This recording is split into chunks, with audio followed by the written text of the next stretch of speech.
Have you ever wondered, what is a gene? If you grab your nearest textbook, it might tell you that a gene is a DNA sequence that codes exclusively for a protein, but is that true? If we start by looking back through the history of the term gene, we can see that it has been constantly evolving. Initially, the term was coined to describe an extra unit of inheritance that contributed to the phenotype of an organism. At this time, the material attributes of the gene in the cell were unknown. Theories then developed that assigned the gene first as a point on a chromosome, then as a linear segment within a chromosome, and finally as a continuous segment of nucleotides in the DNA molecule that encodes a single protein. The simple definition seemed accurate when scientists first discovered the nature of DNA, but over the following decades, it has been shown that it is far from reality. A protein coding gene is composed of regulatory regions that include a promoter that is bound by the transcriptional machinery to initiate transcription, enhancer and silencer regions that interact with transcription factors to influence gene transcription, and untranslated 5' and 3' regulatory regions that surround introns and exons. As crazy as it may seem, enhancers and silencers may be located thousands of base pairs away from the gene they control. However, when transcription factors bind to them, the expression of the gene they control is repressed by silencers or triggered by enhancers. During transcription, premature mRNA is spliced, removing the introns and fusing together exons to form the protein coding mature mRNA. In 1977, discoveries of gene split and alternative splicing revolutionized the theory of a gene.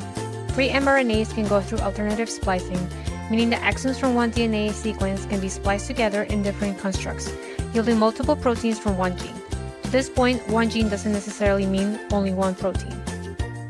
The old gene theory also implied that a gene must code for a protein. However, we now know that many non-protein coding DNA sequences produce different types of small and long non-coding RNAs, with a range of essential housekeeping and regulatory roles in the cell. An example of this is short interfering RNAs. These play crucial roles in post-transcriptional regulation of gene expression and are incorporated into a protein complex known as the RNA-induced silencing complex. Once incorporated into RISC, the process siRNA guides the complex to complementary mRNA transcripts, facilitating the cleaving and prevention of translation of mRNA into proteins. These therefore tell us that not all genes are protein coding. And that's not all for non-coding DNA. Interestingly, more than half of the human genome is made of repetitive DNA sequences that do not encode for RNA or protein. Rather than being called junk, a specific repetitive DNA sequence in the chromosome like centromeres and telomeres play a crucial role in cells. Telomeres protect the chromosomal integrity throughout cell cycles. Unlike in mortal vampires, we humans have a phenomenon called telomere exhaustion after they get too short for cells to continue division, causing the aging process. While a telomere needs no intermediate products to control our mortality, shouldn't it be considered a gene? And now for the final punch to knock out our outdated definition of a gene, DNA is not the only form of genetic material. Experiments have demonstrated that in certain viruses, RNA acts as the sole form of genetic material. An example of this is the HIV virus, which infects humans through directly injecting its RNA molecules.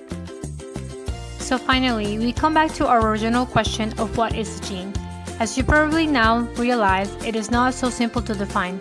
A uniform agreed by all definition eludes scientists to this day. For us, a gene is a nucleotide sequence of DNA or RNA that either through its presence in the genome or through encoding for non-coding RNAs or proteins contributes to the inheritable phenotype of an organism.